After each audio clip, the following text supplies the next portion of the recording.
यदि अपादोदक से जनेन स्थाणु प्रपेदे स्तरुभावमाशु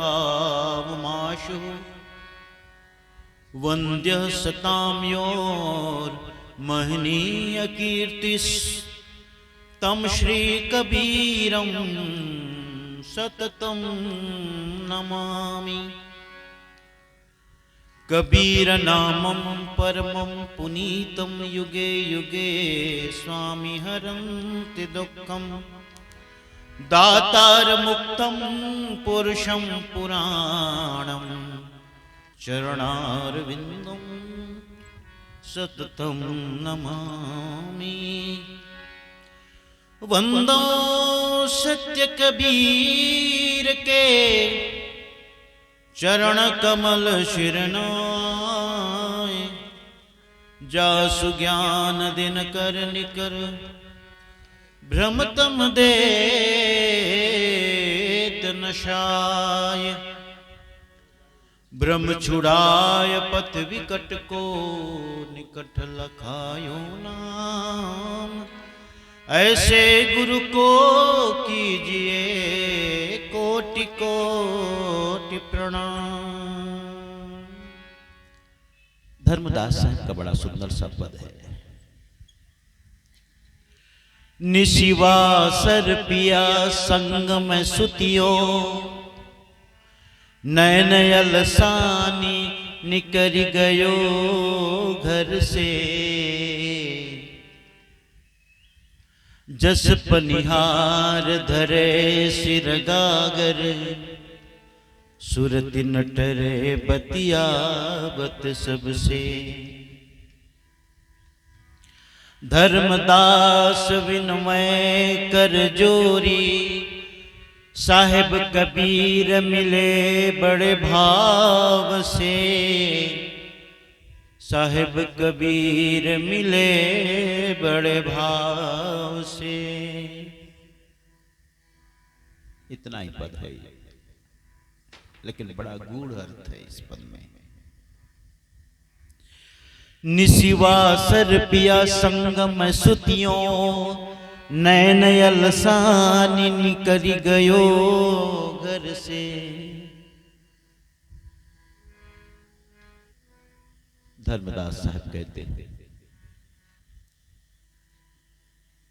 कि विचार तो था मन में, इच्छा तो थी मन में, जब पिया आएंगे नित्यवासर निशिवासर दिन रात में उसके साथ रहूंगी। सुतियों का मतलब साथ रहना। लेकिन जो ही थोड़ी सी नींद क्या लग गई, थोड़ी आंख क्या लग गई, और जब आंख खुली तो देखा साहब तो चले गए। साहब चले गए।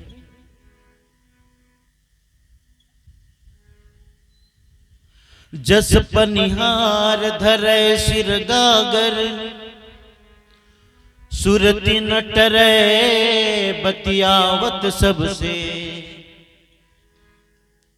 धर्मदास विनमय कर जोरी साहिब कबीर मिले बड़े भाव से।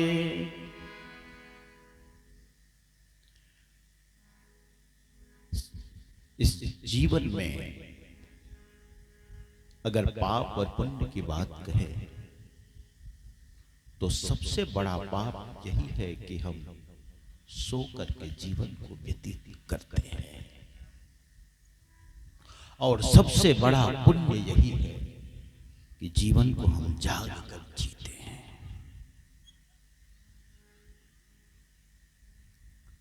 साहब कहते हैं संतों जागत नींद न कीजिए।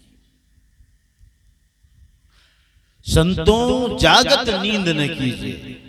काल न खाय कल्प नहीं व्यापय देह जरा नहीं छीजे।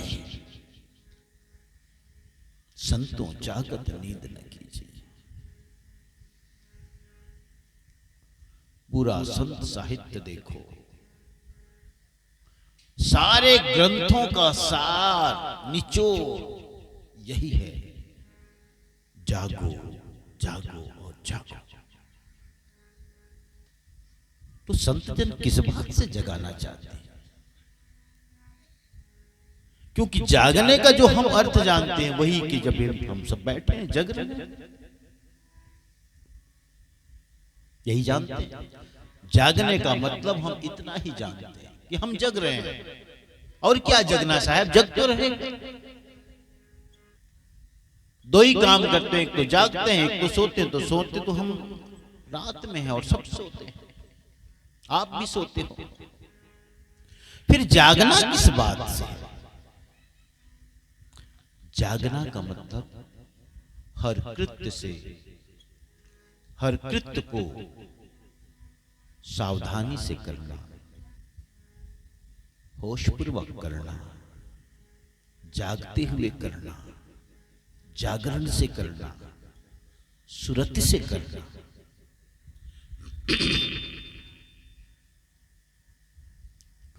हमारे जीवन में जो भूल और गलती होती है उसका एक ही कारण है, बेहोशी, मूर्छा। कितनी बार आपके जीवन में ऐसा प्रसंग आया होगा, ऐसी घटना घटी होगी, पति पत्नी में भी, मित्र मित्र में भी, भाई भाई में भी। कभी पति झल्लाकर पत्नी से कह देता है कुछ ऊंची नीची बातें, गुस्से में आकर, क्रोध में आकर, और कभी तो हाथ भी उठा देता है। वैसे हाथ उठाना तो मैं तो बिल्कुल गलत कहता हूं। अगर पति पत्नी के बीच में हाथ उठने की बात आ गई तो सबसे ये अशोभनीय कृत्य है, अशोभनीय, निंदित करना है, या नौबत आनी नहीं चाहिए।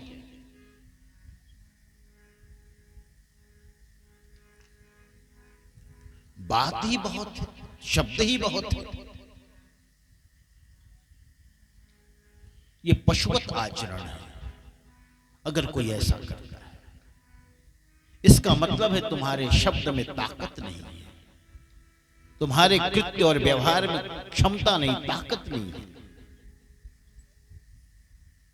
लेकिन होता है, कभी ऐसा हो जाता है। होता क्या है फिर बाद में? पति गुस्से में, नाराज होकर गुस्से में पत्नी को डांट देता है या हाथ उठा देता है कदाचित। दूसरे दिन क्या करता है? देखो जी, ऐसा है, वो कल तुमको पता नहीं गुस्से में आके क्या क्या बोल दिया है ना? गुस्से में आके पता नहीं तुमको क्या क्या बोल दिया, अच्छा नहीं किया, मैं बहुत अफसोस कर रहा हूं, मुझे बड़ा दुख है, बड़ी शर्मिंदगी का एहसास कर रहा हूं, अनुभव कर रहा हूं, माफ कर देना। ये क्यों हुआ? बेहोशी से, मूर्छा से। जब भी हमारे जीवन में कोई भी ऐसा गलत कृत्य होता है उसका एक ही कारण है, बेहोशी और मूर्छा। आपके अंदर लोभ आता है और सोचते हो किसी ने कह दिया कि ऐसा ऐसा करने से ऐसा होगा, बहुत लाभ हो जाएगा, फायदे में रहोगे, ऐसा काम करो। अरे कुछ नहीं होता है, चलता है, तुम कोई हरिश्चंद्र की औलाद हो क्या? न जाने कितने तर्क दे डालते हैं। और लोभ में आ करके तुम वह काम कर जाते हो, बिजनेस में, व्यापार में, नौकरी में, कहीं भी। पकड़े जाने पर पछतावा होता है। लेकिन उस स्थिति और परिस्थिति और दशा को समझो कि क्या बात ऐसी हो गई जब न चाहते हुए भी तुमने कर दिया। मूर्छा, वही बेहोशी, वही सावधानी की कमी, सतर्कता की कमी, जागरण की कमी, विवेक की कमी। इसलिए विवेक का मतलब जागरण, जागरण की कमी। चाहे वो काम का क्षण हो, क्रोध का क्षण हो, लोभ का क्षण हो, मोह का क्षण हो, कोई भी ऐसी स्थिति आती है और आपसे भूल चूक गलती हो जाती है, एक ही कारण है, बेहोशी।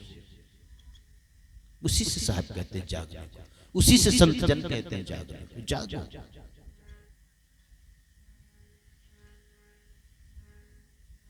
जब धर्मदास साहब कहते कि नैन अलसानी निकरी गयो घर से, नैन अलसानी का मतलब क्या? थोड़ी सी नींद क्या लगी, थोड़ी सी आंख क्या लगी, पिया तो चले गए, साहब चले गए। ये आंख लगना यही है मूर्छा। और विषयों का एक गुण है, जब भी तुम विषय में गिरते हो, विषय में पढ़ते हो, तुम्हारे अंदर मूर्छा जरूर आती है। आप कल्पना कर लो, मैं यहां बोल रहा हूं, अपने जीवन में उसे देखो। मैं एक शब्द चित्र आपके समक्ष प्रस्तुत कर रहा हूं। यही तो सत्संग है, इसी का नाम सत्संग। इसलिए सदा मैं कहता हूं, संत गुरुजन जब उपदेश करते हैं, प्रवचन सुनाते हैं, तो मानो प्रवचन, उपदेश व वाणी दर्पण की भांति है। उस उपदेश रूपी दर्पण में खुद को देखते हो कि जो साहब कह रहे हैं वो कहां तक मुझ में लागू होता है। ठीक है तो ठीक, नहीं है तो नहीं ठीक। एक तरह से जैसे हम परीक्षा में ऑब्जेक्टिव टाइप क्वेश्चन आता है ना, जिसमें सिर्फ टिक मार्क लगाना होता है, लिखना नहीं होता। हम टिक मार्क लगाते चले जाते हैं। संत जन बोल रहे हैं और उस वाणी रूपी दर्पण में स्वयं को निहार रहे हैं। हम देख रहे हैं, ये ठीक है तो ठीक है, ये ठीक है तो ठीक है, ये ठीक है तो ठीक, ये नहीं ठीक। उसको आपने मार्किंग कर दिया, चिन्हित कर दिया। और जो आपने मार्किंग किया है, चिन्हित किया है, जो नहीं है, उसी को ही तो संत जन सदा कहते हैं, अरे सुनो मत गुनो। तो गुनने का मतलब वही है कि घर में जाओ, एकांत में विचार करो, मनन करो, निधिध्यासन करो।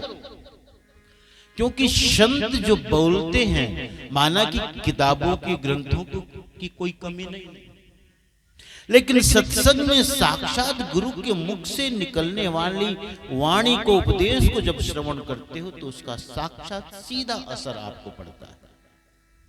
मैं जो आज कह रहा हूं, ऐसा नहीं कि ग्रंथों में नहीं है, किताबों में भी पढ़ने को मिल जाएगा। फिर भी आप सुनने क्यों आते हो?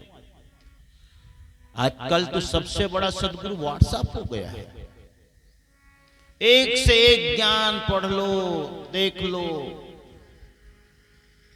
मुझे भी वो भेजते रहते हैं लोग, बढ़िया बढ़िया बात भेजते रहते हैं। सबसे बड़ा सदगुरु वही है, फिर भी आप सत्संग रखते हो, आते हो।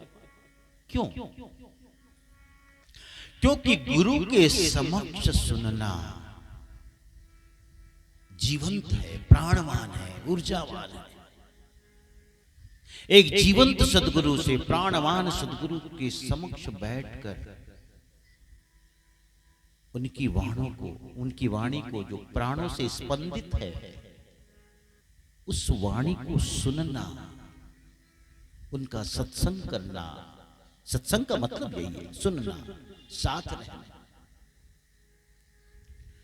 ग्रंथों में बातें हैं, लेकिन मैं उसे इस तरह कहता हूं। अभी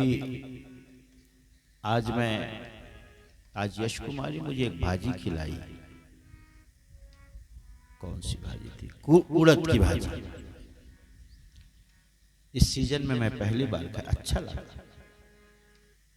वही जब ज्यादा हो जाती है भाजी, तो क्या करते हो? सुखा देते हो।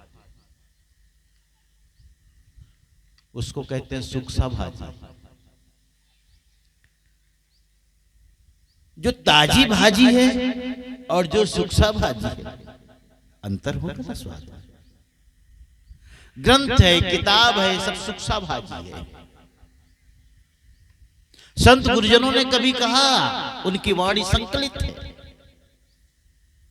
लेकिन जो संत गुरुजन है साक्षात है, बैठे हैं आपके समक्ष और सुना रहे हैं।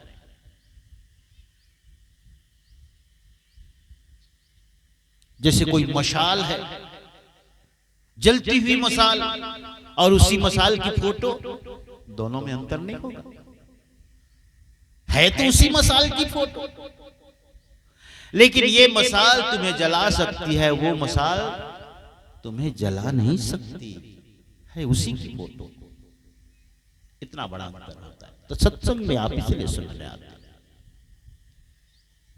कि हम वाणी वचन रूपी दर्पण में स्वयं को निहारें और अपनी कमियों को, खोटों को, कमियों, गलतियों को, भूल को सुधारें। इसलिए आप आते हैं। नैन अलसानी निकरी गयो घर से, थोड़ी सी आंख क्या लगी, नींद क्या लगी, ऐसे ही अपने जीवन को देखो देखो देखो। जब भी आप बुरी संगत में पड़े, जब भी आप लोभ में पड़े, जब भी आप लालच में पड़े, जब भी किसी व्यसन में पड़े, थोड़ी सी मूर्छा आई और भूल हो गई। मित्रजन बहुत बार कहते थे थोड़ा ले लो यार, कुछ नहीं होता है। अरे महुए का रस ही तो है, इसमें किसी की हत्या थोड़ी हो रही है। रस ही है, महुए का रस है। संस्कार ऐसा गहरा और घना था कि बराबर तुमने नकारा नकारा नकारा, नहीं नहीं नहीं, लेकिन आज भूल हो गई। क्यों? क्योंकि मूर्छित हो गए। विवेक को जगाए रखने में तुम असमर्थ हो गए, होश को जगाए रखने में असमर्थ हो गए और भूल हो गई, गलती हो गई। साहब कहते हैं जागो, जागते रहो। तो संतों जागत नींद न कीजिए कहने का मतलब है ये जो जागृत रूपी जीवन मिला है मनुष्य का जीवन, अब इसमें मत सो। और सब जीवन तो बस सोने का जीवन था, शयन था वहां, वो मूर्छित जीवन था, बेहोशी का जीवन था। जो कुछ भी पशु और पक्षी करते हैं सब मूर्छित होकर करते हैं। जैसे कोई मूर्छा में व्यक्ति किए चला जा रहा है, किए चला जा रहा है, होश नहीं है, सावधानी नहीं, सतर्कता नहीं। पशु सुबह से लेकर शाम और रात तक जो भी काम कर रहे हैं बस मूर्छा में किए चले जा रहे हैं। जैसे कोई कहते ना, जितनी चाबी भरी राम ने उतना चले खिलौना। परमात्मा ने, प्रकृति ने उतनी चाबी भर दी है, इतना ही तुम्हें करना है, वही करना है, उससे ज्यादा नहीं कर सकते। इसीलिए तो ऊपर तंत्र है। पशु पक्षी, पशु का मतलब क्या होता है? पाश से युक्त, पाश माने बंधन, बंधन से युक्त होने के कारण वो पशु है। तो बंधन क्या है? यही कि उससे ज्यादा तुम नहीं कर सकते। मनुष्य को स्वतंत्र बनाया, स्वतंत्र बनाया। और जब स्वतंत्र हो ये बात और है कि स्वतंत्रता में नुकसान भी है और फायदा भी है। तो सही है, सब जगह की बात। जिसमें जितना फायदा होगा उसमें उतना ही नुकसान भी होगा। साइकिल में चलो, चलते चलते कहीं लड़ भी गए तो ज्यादा कुछ नहीं होगा, थोड़ा थोड़ा छिलछाल जाएगा, फिर उठ करके गिर जाओगे, उठ करके फिर चलने लगोगे पैडल मारते मारते मारते। हम भी जब छोटे थे तो कितनी बार गिरते थे, धूल लग जाती थी, छिल जाता था, फिर चलाते थे, फिर पहुंच जाते थे। अब मोटरसाइकिल में छिलना भर नहीं होता है, टूट जाता है। मोटरसाइकिल में तो कुछ ना कुछ होना है, फ्रैक्चर हो ही जाना है। अब फोर व्हीलर में तो और भी ज्यादा हो जाता है। बच गए तो ठीक है, किस्मत की बात है। अब देखो, साइकिल में सुविधा कम, नुकसान कम है? नुकसान कम, फायदा भी कम। मोटरसाइकिल में नुकसान देखो उसी अनुपात से सब है। उसमें फायदा ज्यादा है, जल्दी पहुंच जाते, नुकसान भी ज्यादा है। फोर व्हीलर में और भी बढ़िया है, गर्मी सर्दी बरसात से बचते हो, एसी लगा है तो और भी बढ़िया है, हवा से बचते हो, या और तीव्रगामी है तो नुकसान भी ज्यादा है, फायदा ज्यादा तो नुकसान ज्यादा। और कहीं हवाई जहाज भी चले उसमें तो और ज्यादा फायदा है। दिनों की यात्रा घंटों में और घंटों की यात्रा मिनटों में, लेकिन वो कहीं एक्सीडेंट हो गया तो बस सोच लो, कहने की जरूरत भी नहीं। ऐसा ही ये मनुष्य का जीवन है। स्वतंत्रता बहुत है, स्वतंत्रता बहुत है, इसलिए इसमें इसका फायदा है, इस स्वतंत्रता का लाभ है तो नुकसान भी है। यहां परमात्मा आपको रोकने नहीं आता है, अच्छा भी करो तो पीठ थपथपाने नहीं आता, बुरा कर लो तो हाथ पकड़ने नहीं आता। वो सिर्फ दृष्टा बनकर मानो देख रहा है, बच्चों देख कर ले, तेरे को जो करना है कर। तू सत्संग करा ले कि नाच पेखन गम्मत करा ले, मैं कुछ बोलने नहीं आऊंगा, लेकिन सब कुछ यहां लिखा जा रहा है, रिकॉर्ड में है, सब रिकॉर्ड में हो रहा है। आजकल लोग कैमरा लगाए हुए हैं, कैमरा कभी कुछ रोकने आता है? चोरी करने की नियत से भी कोई चोर आया तो उसको रोकता है क्या? तुम्हारा ही तो कैमरा है, तुम्ही ने तो लगवाया, तुम्हारे घर का कैमरा है। लेकिन कैमरा का कहना, कैमरा क्या है? कैमरा एक ही बात कहता है, मैं कुछ भी नहीं करूंगा, मैं सिर्फ देखूंगा, रिकॉर्ड करूंगा। सदगुरु परमात्मा जो हैं वो सिर्फ देखने वाले हैं, दृष्टा हैं, देखते हैं, रोकने नहीं आते, रोकने नहीं आते, पीठ थपथपाने नहीं आते। आप स्वतंत्र हो, लेकिन इस स्वतंत्रता का जिसने उपयोग किया वो पार हो गए, और जिसने स्वतंत्रता का दुरुपयोग किया वो और नीचे गिर गए, और नीचे।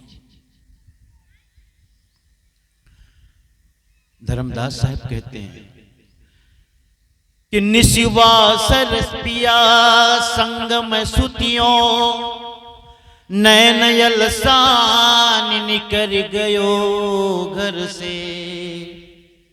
सोचा तो था कि अपने सदगुरु के साथ सदा रहूंगा,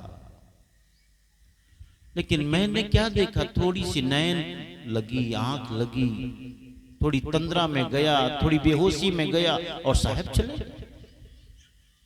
नैन अलसानी निकल गयो घर से।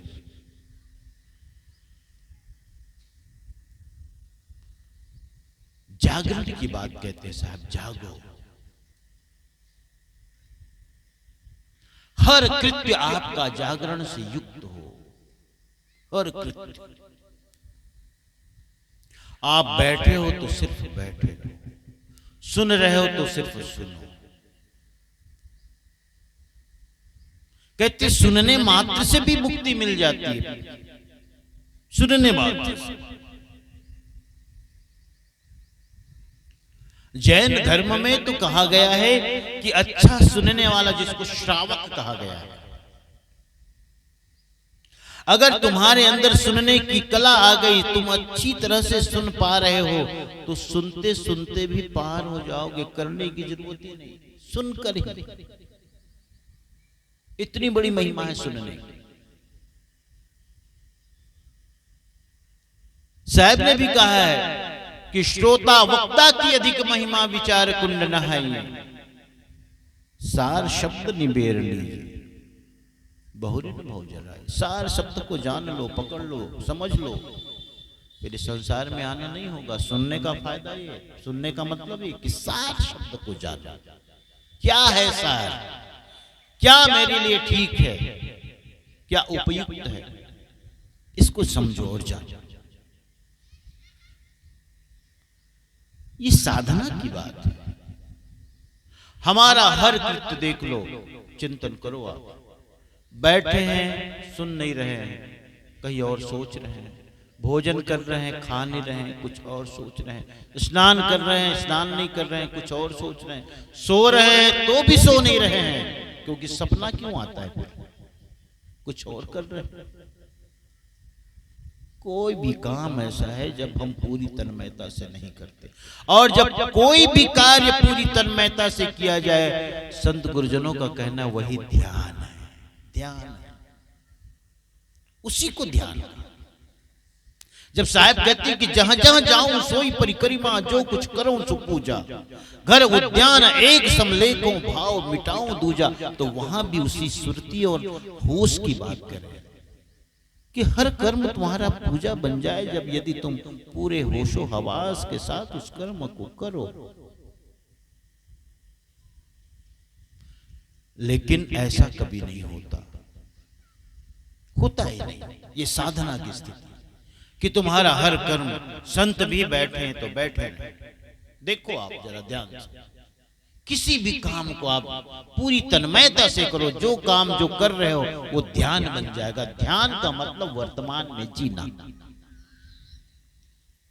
कोई मुझसे पूछे कि ध्यान का मतलब क्या है साहब, ध्यान क्या है, तो मैं तो यही कहूंगा भाई साहब क्या कहते हैं कि संध्या सुमरण आरती भजन भरोसे दास, मनसा वाचा कर्मणा जब लग घट में सांस, सांस सांस में नाम ले वृथा सांस मत कोई, और न जाने यह सांस का आवा होए न होए। जब कहते हैं कि साहेब सांस सांस में नाम ले, तो यही कहते हैं वर्तमान में जियो। सांसों में सोहम को पिरोलो कहते हैं, मतलब तुम सांसों का दृष्टा बन जाओ, साक्षी बन जाओ। जब आप ध्यान में बैठे हो, आती हुई सांस को, जाती हुई सांस को, आती हुई सांस को और जाती हुई सांस को देखो। आती हुई सांस के साथ सो को पिरो दो, जाती हुई सांस के साथ हम को पिरो दो। सो हम, सो हम, सांसों को देखो। सांस हमारा वर्तमान है, न भूत है न भविष्य है, वर्तमान। हमारे यहां ध्यान की विधि है ये कि सांसों में अपनी सुरति को लगा लो, जोड़ दो, सुरति को जोड़ दो सांसों।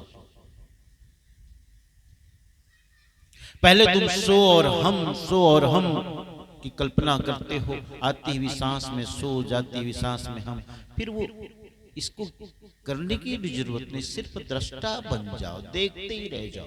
बस आती हुई सांस को, जाती हुई सांस को देखने का नाम ध्यान है, मतलब वर्तमान में जीने का नाम ध्यान है।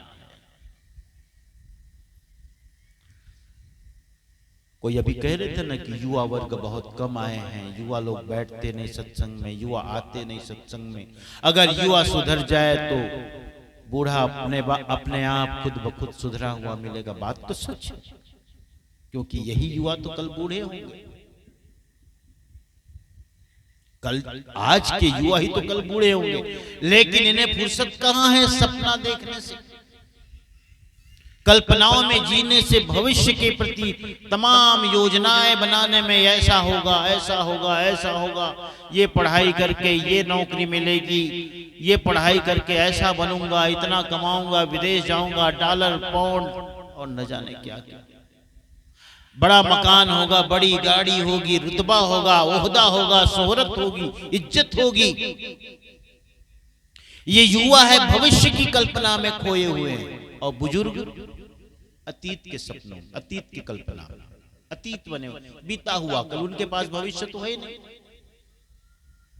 चार बुजुर्ग बैठ जाए तो आप ध्यान से सुनो, वो आपको ना देखते हो तो या देखते हो तो चुपचाप सुनते रहो उनकी बात। मैं हाथ ऐसे करने होगा, यही कुटिया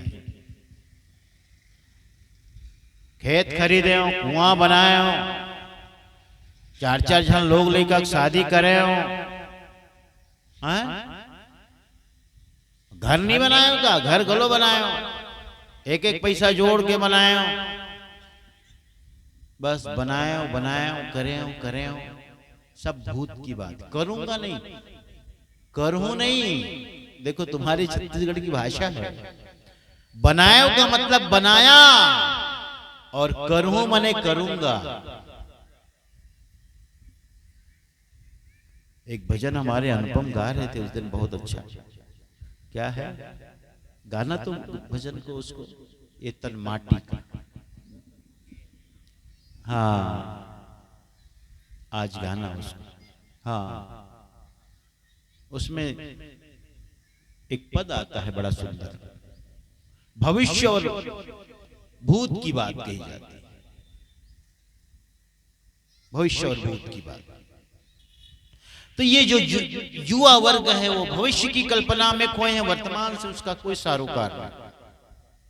जो बुजुर्ग हैं वो अतीत यानी बीते हुए कल की कल्पना में खोए हुए हैं, उनका भी वर्तमान से कोई सरोकार नहीं। वर्तमान में कौन जीता है? मात्र संत जीते हैं, ज्ञानी जीते हैं, वर्तमान में जीते हैं। ना उनका कोई अतीत है ना उनका कोई भविष्य है, जो है वर्तमान है, वर्तमान में जीते। एक छोटी सी कहानी सुनाऊं आपको, जागरण क्या है समझ में आएगा। कहानी आपकी सुनी हुई हो सकती है, विक्रम और बेताल की। बेताल 25, जैसे सिंहासन 32, बेताल 25। इन कहानियों में बड़ी शिक्षा है, बड़ी सबक है, उपदेश है। विक्रमादित्य बहुत बड़ा राजा था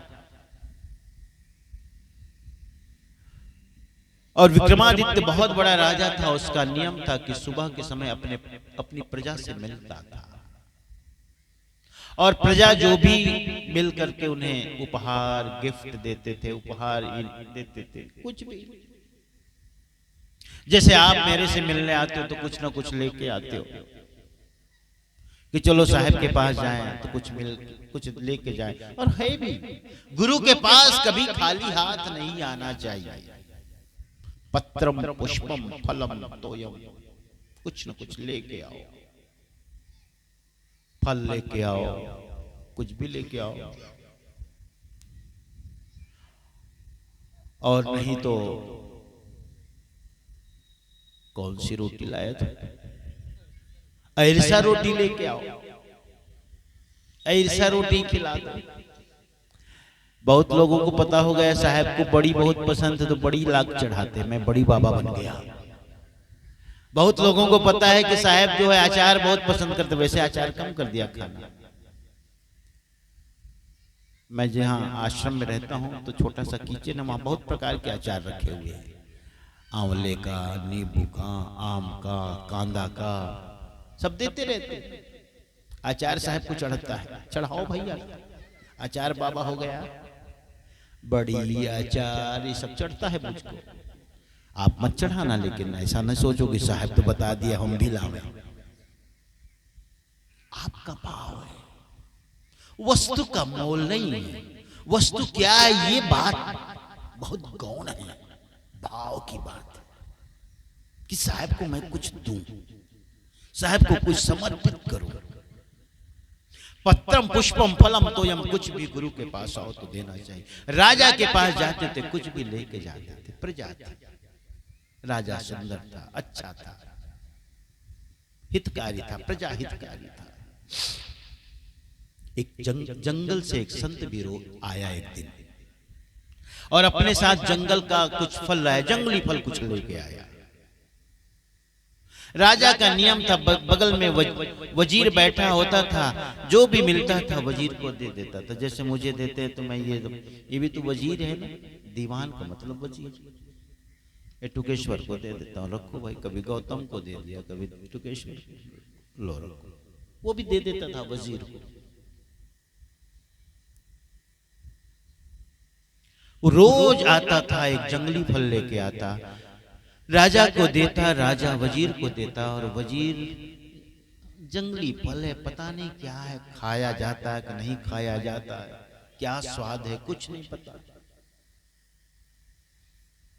लेकिन राजा राजा राजा होते हैं, कहते ना घोड़ा के पीछे और राजा के सामने कभी रहना नहीं चाहिए।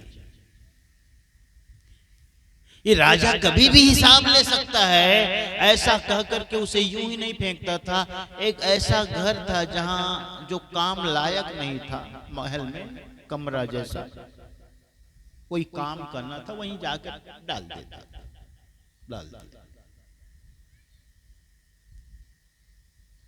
वर्षों तक आया, जानते हो, रोज आता था, वर्षों तक आया, 10 वर्ष हो गए। और वो संत आता था सिर्फ विक्रमादित्य को जगाने के लिए आता था। एक दिन जब वो आया और वही जंगली फल दे करके गया, तो उस दिन राजा ने मंत्री को, वजीर को फल न देकर अपने पालतू बंदर को वो फल दे दिया। बंदर का एक ही काम होता है, जो भी मिला उसे मुंह में ले जाता है, जैसे बच्चे, इसलिए तो कहते हैं बच्चे और बंदर एक ही जैसे, जो भी दे दो मुंह में ले जाता है। वो फल मुंह में ले गया, जब उसने मुंह में ले जाकर उस फल को चबाया, काटा, तो उसके मुख से एक बहुत ही चमकीली वस्तु निकली, हीरा। उस फल के भीतर हीरा था। राजा को आश्चर्य हुआ, ताज्जुब हुआ। उसने वजीर से कहा, अरे वजीर, जो रोज फल ये दे के संत जाते हैं, तुम कहां रखते हो उसको? वही बात उसे स्मरण था कि राजा कभी भी हिसाब ले सकता है। उसने कहा, राजन चलो दिखाऊं तुम्हें। उस कोठरी में ले गया उसे। सारे फल सड़े हुए थे, लेकिन उन सड़े हुए फलों से हीरा चमकता था। राजा को बड़ा अफसोस हुआ, मतलब रोज तुम एक हीरा दे के मुझे चले जाते हो। अपने कृत्य पर उसे बड़ा पछतावा हुआ। राजा को सोचने लगा, ओ बड़ी भूल हुई, बड़ी नादानी हुई कि रोज एक हीरा तुम लेके आते और मैं उसे बिना काम का व्यर्थ जानकर फेंक देता था, फेंकवा देता था। संत ने कहा, चिंता न करो, ये सबके साथ होता है, तुम्हारे साथ भी हुआ। क्योंकि हम जीवन को ऐसे ही गंवा देते हैं। इसलिए तो संत जन गाते हैं, तेरा एक एक सांस हीरे मोती वो लुटाने के काबिल नहीं। तेरी एक एक सांस। सिकंदर जब विश्व विजय करने के बाद अपने वतन लौटा, तो जाते जाते वो बीमार पड़ गया, बीमार पड़ गया। उसकी स्थिति बहुत नाजुक थी। उसने अपने आसपास के जितने वैद्य, हकीम, डॉक्टर थे, सबसे यही कहा, मैं मां से मिलना चाहता हूं, जिस मां ने मुझे जन्म दिया। मरने से पहले उनसे विदा लेना चाहता हूं। अपनी जननी और जन्मभूमि से मिलना चाहता हूं, जिस धरती में मैंने जन्म लिया और जिस मां से मैंने जन्म लिया। एक अंतिम बार उससे मिलने की मेरी ख्वाहिश है, पूरी करो। मुझे किसी भी तरह से ठीक करो, स्वस्थ करो। मात्र 24 घंटे की दूरी थी। 24 घंटे का मतलब 24 घंटे में हम पहुंच सकते थे। पहले इतनी द्रुतगामी साधन नहीं था, शायद घोड़े या हाथी से जाता, 24 घंटे का फासला था। डॉक्टरों ने, हकीम, वैद्यों ने एक ही बात कही, असंभव है राजा, असंभव। उसने कहा, मैं अपनी आधी संपत्ति देने को तैयार हूं। वैद्यों ने कहा, ऐसा नहीं हो सकेगा।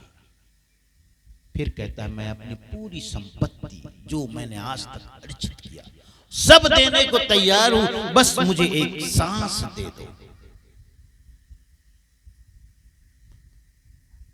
वैद्यों ने हाथ खड़ा कर दिया, नहीं राजा, ऐसा हो नहीं सकेगा। पूरी संपत्ति तुम दे दो, पूरा राज्य दे दो, लेकिन यह संभव नहीं है। सिकंदर ने पहली बार एक बात कही, ओहो, सारी संपत्ति, सारा राज्य, सारा वैभव देने के बाद मुझे एक सांस तक नहीं मिल पा रही, और मैंने इसी वैभव, इसी संपदा, इसी साम्राज्य के लिए पूरे जीवन भर की सांस लुटा दिया। इसी राज्य के लिए जीवन भर की सांस लुटा दिया, और आज ये पूरा साम्राज्य और राज्य देकर भी एक सांस खरीद नहीं पा रहा हूं। उसने भगवान की तरफ देखा, ऊपर की तरफ देखा और कहा, भगवान अगर अगली बार तुमने जन्म दिया तो सिकंदर के रूप में मेरा जन्म नहीं देना, एक संत के रूप में, सन्यासी के रूप में मेरा जन्म देना। तेरा एक एक सांस हीरे मोती उठाने के काबिल नहीं। संत ने कहा, राजन कोई बात नहीं, गलती हो गई, गलती हो जाती है, तुम पहली बार थोड़े कर रहे हो, ये तो सभी करते हैं। मुझे पता है तुम्हें बहुत पछतावा हो रहा है कि अब तक मैं नहीं समझ पाया कि हर फल में एक हीरा है। कोई बात नहीं, जब तू जागे तभी सवेरा। मैं उसी दिन की प्रतीक्षा में था राजन कि कब तू जगेगा, कब तू समझेगा। आज ही जगा है, कोई बात नहीं, देर हो गई कोई बात नहीं, लेकिन जग तो गया। मैं तुम्हारे पास एक बड़े काम से आया हूं। मुझे एक बड़ी तंत्र साधना करनी है और तुम्हारे जैसे वीर राजा की मुझे जरूरत है, जो वीर भी हो और साहसी भी हो, समझदार हो, सूझबूझ वाला हो। कहते हैं दो ही लोगों के साथ वीर शब्द जुड़ता है, एक महावीर और एक वीर विक्रमादित्य, क्योंकि वीर था वो। कह, राजन मैं एक बहुत बड़ी तंत्र साधना कर रहा हूं और उस तंत्र साधना में मुझे तुम्हारी जरूरत है। परसों का दिन अमावस्या का दिन है और इस अमावस्या के दिन में तुम्हें आना है, रात आधी रात को। अब तो विक्रमादित्य को उस संत के साथ चलने में जरा मजा आने लगा, क्योंकि वो संत रहस्यमय लगा। अरे अब तक मुझे एक फल देता था, लेकिन कभी ये नहीं कहा कि ये फल बड़ा कीमती है। अब न जाने आगे ये जो कहता है, पता नहीं उसमें क्या रहस्य हो, क्या बात हो। चलना चाहिए इसके साथ चलने में कोई नुकसान नहीं, अच्छा है, चलना चाहिए। अगर ये कहता है कि परसों अमावस्या की रात है और तुम्हें आना है तो जाना चाहिए। थोड़ा डर तो लगा, भय तो लगा, अमावस्या की रात और वो आधी रात, और कहां बुला रहे, मरघट में, तंत्र साधना के मरघट में बुला रहे। थोड़ा कांपा तो, डरा तो। यही तो कायर और वीर में अंतर है। कायर डर करके भाग जाता है, वीर भी डरता है लेकिन चलना नहीं छोड़ता, चलना नहीं छोड़ता। डरता वो भी, डर सबको लगता है, प्राणों का भय सबको है। अगर प्राणों का भय ना हो तो फिर वीर, मत समझना कि वीरों को, जो साहसी योद्धा होते हैं, वीर होते हैं, उन्हें प्राणों का भय नहीं होता है। प्राणों का भय तो एक ही व्यक्ति को नहीं होता। कभी देखा आपने मंदबुद्धि के बच्चे होते हैं, वो कीड़े मकोड़े को छूते रहते हैं, उसको भय नहीं, क्योंकि बुद्धि नहीं। लेकिन वीर को भी भय लगता है, और भय लगता है लेकिन पीछे नहीं भागता, वो चलता है, आगे ही बढ़ता है। अमावस्या की रात और आधी रात मरघट में पहुंचा। संत ने कहा, तुम आ गए, अच्छा किया। देखो पास में एक पीपल का झाड़ है, वहां बहुत सारी लाशें लटकी हुई है। उसमें से तुम्हें एक लाश पेड़ में चढ़ना है और लाश को जो रस्सी बंधी हुई है उसे काट करके अपने कंधे पे लाद करके लाना है। टीवी में भी देखा होगा।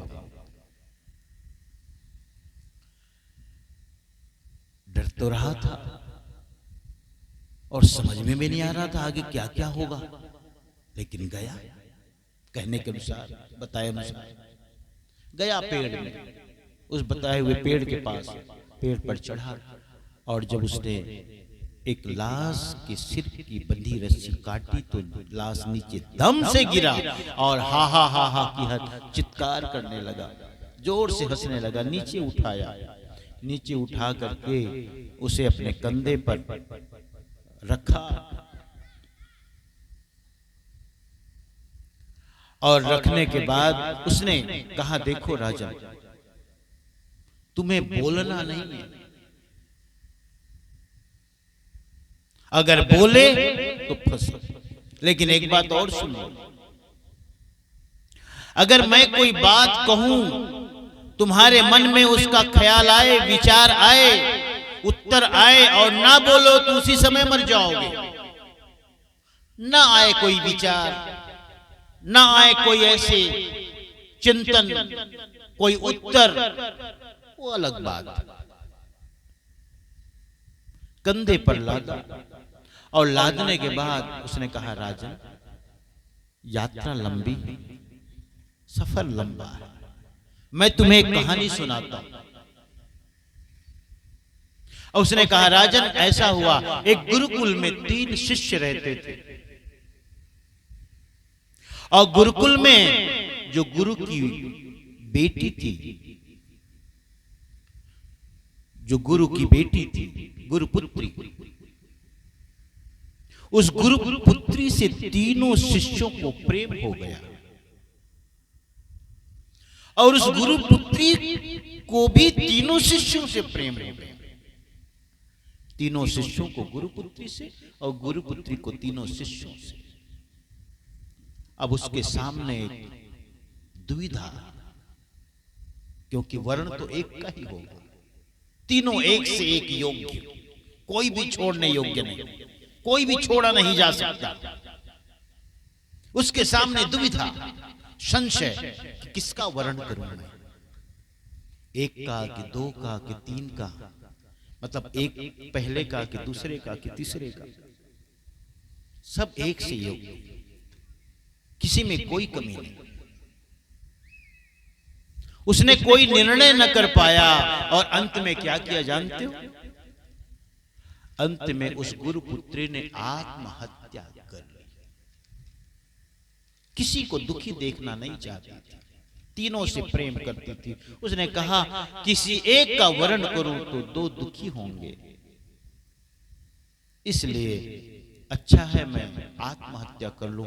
आत्महत्या कर ली। आज जब आत्महत्या करी तो उसकी चिता जली। तो एक जो था वो तो बस क्योंकि प्रेम करता था, तीनों प्रेम करते थे, वो चिता के सामने ही ऐसे ही बैठ गया, पालथी मारकर धुनी रमाने लगा, धुनी रचाने लगा कि बस तू नहीं तो मैं क्या, तुम्हारे बिना जीवन का मूल्य क्या। बैठ गया। एक दूसरा था, वो अभी उसी उतना ही प्रेम करता था। उसने कहा, अगर तुम नहीं हो जीवन में तो इस जीवन में सार क्या है। वो सन्यासी बन गया, वहां से दूर कहीं चला गया। एक जो तीसरा था वो भी उतना ही प्रेम करता था। उस चिता में बची हुई हड्डियों को राख से निकालकर पास में बहती हुई नदी में ले जाकर रोज धोता था, लाता था, धोता था, लाता था, रोज का काम था। उसने यही काम चुन लिया, अपने प्रेम को अभिव्यक्ति देने के लिए, अपने प्रेम को अर्थ देने के लिए। इसने यही स्वीकार कर लिया कि मुझे बस तुम्हारी हड्डियों को रोज धोना है और लाना। धो करके लाता, वैसे ही रख देता था, सुबह फिर ले जाता, फिर धो के ले आता था। दिन गुजरे, महीने गुजरे, वर्ष गुजर गए। कुछ वर्ष बाद वो जो परिव्राजक बन गया था, सन्यासी बन गया था, उसे कोई ऐसा व्यक्ति मिला जिसने मंत्र की सिद्धि बताई। मंत्र बताया कि यदि तुम यह मंत्र को सिद्ध कर लो तो कोई भी किसी भी की हड्डी हो, अस्थि पंजर हो, उसे जोड़ दो और मंत्र को, जो सिद्ध किया हुआ मंत्र है, उसे अभिमंत्रित कर दो उन अस्थि पंजर हड्डियों में, वह जीवित हो जाएगा। उस मंत्र को पाकर दौड़े दौड़े आया, लेकिन मन में भाव था, पता नहीं इतने वर्ष बीत गए, वो ये अस्थि पंजर हो कि ना हो, हड्डियां हो कि ना हो, इधर उधर बिखर गई हो। जब उस स्थान पे आया तो उसे बड़ी राहत महसूस हुई, क्योंकि वह एक तीनों में से जो एक था, रोज उसे धोकर लाता था, रख देता था, ले जाता था, धोकर लाता था, रख देता था। बड़ा सुकून मिला, बड़ी खुशी हुई। चलो साबुत है तो आया था मंत्र सीख कर, उसने मंत्र पढ़ करके उस गुरुपुत्री को जीवित कर दिया। वह गुरुपुत्री जीवित हो गई और पहले से कहीं ज्यादा सुंदर प्रतीत होती थी। गुरुपुत्री जीवित हो गई। एक धूमिल रमाए वहीं पे बैठा है, एक रोज दो उसके अस्थि पंजर को धोकर लाता है, ले जाता है, वो भी है, और जिसने मंत्र सीख कर आया है वो भी है। तीनों वहीं पर मौजूद है। वह गुरुपुत्री जीवित हो गई, पहले से कहीं ज्यादा सुंदर, रूपवती, सौंदर्यवान। अब उस लाश ने पूछा, राजन अब तुम बताओ, वह गुरुपुत्री किसका वरण करे? जिसने मंत्र सीख कर आया और उसे जीवित किया, कि उसे जिसने जो रोज उसकी अस्थि पंजर को धोकर लाता था, ले जाता था, लाता था, ले जाता था, उसे, कि उसे जिसने धूनी रमाई? किसे वरण करे? राजा था, नीतिमान था, नीति जानता था। शर्त एक ही थी, अगर तुम्हारे मन में कोई उत्तर आए, कोई विचार आए, उसे ना बोलो, ना कहो, छुपाओ तो उसी समय मर जाओगे। ना आए तो कोई बात नहीं। राजा ने कहा, देखो, जिसने मंत्र से कुछ जान करके उसे जीवित किया, वो तो पिता तुल्य है, क्योंकि उसने जन्म दिया।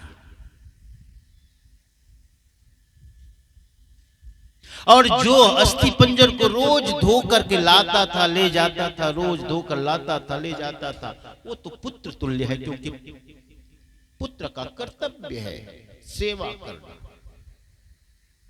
असली प्रेमी तो वही है जो वहां धुन रमाए बैठा है। इसलिए उस गुरुपुत्री को उसी को वरण करना चाहिए।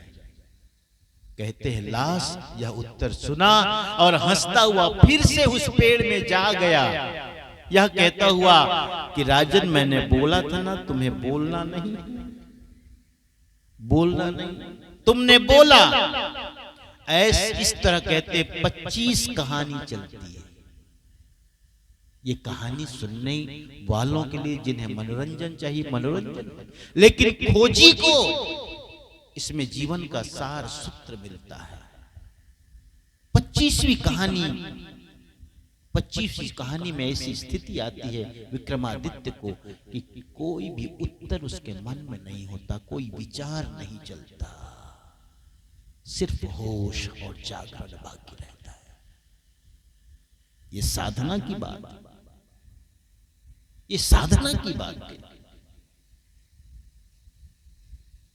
क्योंकि यह तो वही कर सकता है जो परम साधना को प्राप्त है। बुद्ध पुरुष को, ज्ञानी पुरुष, कि मात्र दृष्टा बन जाए, साक्षी बन जाए, सिर्फ देखने वाला बन जाए, विचार मन में ना आए। तो धर्मदास साहब कहते हैं, निशिवासर में पिय संग में सुतियों, नैन अलसान निकरी गयो घर से, जस पनिहार धरे सिर गागर, सुरति न टरे बतियावत सब। कहते सुरति टरनी नहीं चाहिए, होश सदा बना रहना चाहिए। पनिहारन का उदाहरण देते, और पनिहारन को जो उदाहरण सदगुरु ने दिया है, ऐसा उदाहरण पूरे कहीं भी मिलता नहीं, पूरे संत साहित्य में नहीं, उपनिषद, पुराण, वेद, वेदांत कहीं भी नहीं। सुरति को संभालने का जो उदाहरण सदगुरु ने दिया कि सुरति को कैसे संभालना, बस एक ही उदाहरण देते, जैसे पनिहारन। जो पनिहारन होती है सिर पर गड़ा रखती है, राजस्थान की बात है, सभी जगह है। राजस्थान में दूर से पानी लाना होता है तो घड़े के ऊपर घड़ा, घड़े के ऊपर घड़ा, घड़े के ऊपर घड़ा, घड़े के ऊपर घड़ा। और जाते समय बच्चों ने भी रोना शुरू कर दिया, माँ हम भी जाएंगे। चल उससे भी रख ले, 3-4 सहेलियां हैं, क्योंकि दूर से पानी लाना है, साथ साथ जाएंगे, बात करते तो सफर भी कट जाएगा और वजन न लगेगा, क्योंकि बात में ध्यान रहेगा। होता है ना ऐसे, पहले आप भी ऐसे करते थे। अब तो घर घर नल हो गया, ये बात और है, कुएं तो रह नहीं गए। तो जैसे पनिहारन 4-5 होती है एक साथ, घड़े पर घड़ा, घड़े पर घड़ा, घड़े पर घड़ा, एक हाथ में बालक है उसका, दूसरे हाथ में भी घड़ा है, सब साथ चल रही हैं। मेड़ का रास्ता है, ऊंचा खाला जमीन है, साथ चल रहे हैं, लेकिन घड़ा गिरता नहीं, हाथ से संभला नहीं है घड़ा, संभला है किससे?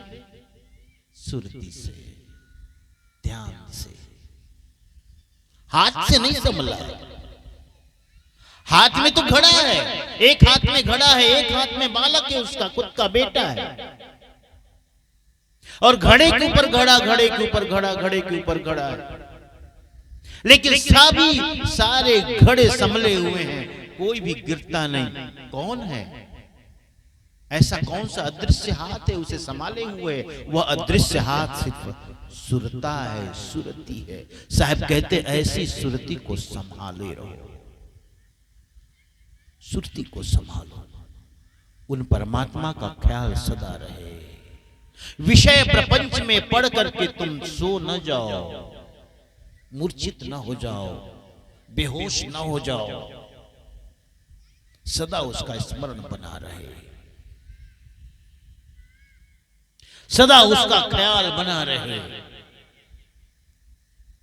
इतना सुंदर उदाहरण पनिहारन का साहब ने दिया। जस पनिहार धरे सिर गागर, सुरति नटरे बतियावत सबसे, धर्मदास विनमय कर जोरी, साहेब कबीर मिले बड़े भाव से। साहब कहते हैं धर्मदास साहब सदगुरु मिले तो भाव से मिले, प्रेम से, भक्ति से मिले। संतों भक्ति सतगुरु वाली बीजक कहते, सदगुरु तो मिलते हैं भाव भक्ति प्रेम से भैया। कोई तर्क से थोड़ी मिलता है, बुद्धि से थोड़ी मिलता है, सिद्धांत से थोड़ी मिलता है, भाव से मिलते हैं। तुम्हारे अंदर भाव होनी चाहिए, भक्ति होनी चाहिए। अभी मैं कहा ना, तुम कुछ भी मुझे देते हो, वस्तु क्या है ये बड़ी बात नहीं, तुम्हारा भाव क्या है, भाव की प्रधानता। कुछ भी देते हो भाव से देते हो, उसमें प्रेम है, अनुरक्ति है, प्रीति है। साहब कबीर मिले बड़े भाव से। साहब ने एक जगह और भी कहा, सदगुरु मिले अगम के वासी। सदगुरु तो अगम से मिलते हैं, भाव से। गम मने बुद्धि, अगम मने भाव, प्रेम, प्रीति, अनुरक्ति, अनुराग। धर्मदास साहब तो अनुराग के सागर हैं, सदगुरु दया के सागर हैं। अनुराग के सागर सदगुरु गुरुधनी धर्मदास साहब का ये पद है कि निशिवासर पिया संग में सुतियों, नैन अलसानी निकरी गयो घर से, जस पनिहार धरे सिर गागर, सुरति न टरे बतियावत सबसे। सबसे बातें हो रही है, लेकिन सुरति से संभली हुई है, वो गागर संभली। धर्मदास विनमय कर जोनी, साहेब कबीर मिले बड़े भाव से। ऐसे ही हमें अपनी सुरति को संभालना है। सुरति को संभालो, जीवन को होश पूर्वक जियो, बेहोशी में नहीं। हर कृत्य तुम्हारा पूजा बन जाए यदि तुम्हें होश पूर्वक करो, सावधानी से करो, सतर्कता से करो, होश से करो, सुरति से करो। साहब कहते सुरति पसी संसार में, ताते परी गयो दूर। सुरति बांध अस्थिर करो, आपे हाल हजूर। हाल हजूर और दूर, दूर और हुजूर होने में बस एक ही बात का अंतर है कि तुमने सुरति को संसार में लगाई, जगत प्रपंच में लगाई, विषय प्रपंच में लगाई, उससे तुम दूर हो गए। सुरति को संभालो, सुरति को समेटो, अंतर की यात्रा शुरू करो। बहुत सुंदर श्री दिनेश्वर और उनके पिता तुलसीराम जी और उनके सभी रिश्तेदार, परिवार, सहयोगी जन की तरफ से यह 2 दिवसीय कार्यक्रम का आयोजन हुआ अर्जुनी गांव में। बहुत श्रेष्ठ कार्य है सत्संग कराना, क्योंकि सत्संग का यही मतलब ही है, गुरु के पास बैठकर उनके मौन को सुनना। मौन भी सुना जाता है। गुरु के पास बैठकर उसके आनंद को अनुभव करना, प्रतीत करना, अनुभव करना कि साहब इतने आनंदित क्यों हैं, वो आनंद मुझे क्यों न मिलता है, क्या कारण है। तुम्हारे अंदर सवाल पैदा होना चाहिए, प्रश्न पैदा हो। साहब जितने आनंदित है, प्रसन्न चित्त है, मैं भी हो जाऊं। इसलिए सत्संग एक संक्रामक रोग है, कोरोना ही थोड़े संक्रामक रोग है, सत्संग भी संक्रामक रोग है। एक साथ बैठो ताकि सबको सत्संग का रोग लगे, फैले। इसीलिए तो डॉक्टर बुलाए हैं, कोरोना से बचाना है और सत्संग को फैलाना है, इसलिए बुलाए हैं डॉक्टर दिनेश्वर। बहुत बहुत धन्यवाद सभी श्रोता समाज को, सभी भाव भक्तजनों को। सत्यनाम बंदगी साहेब।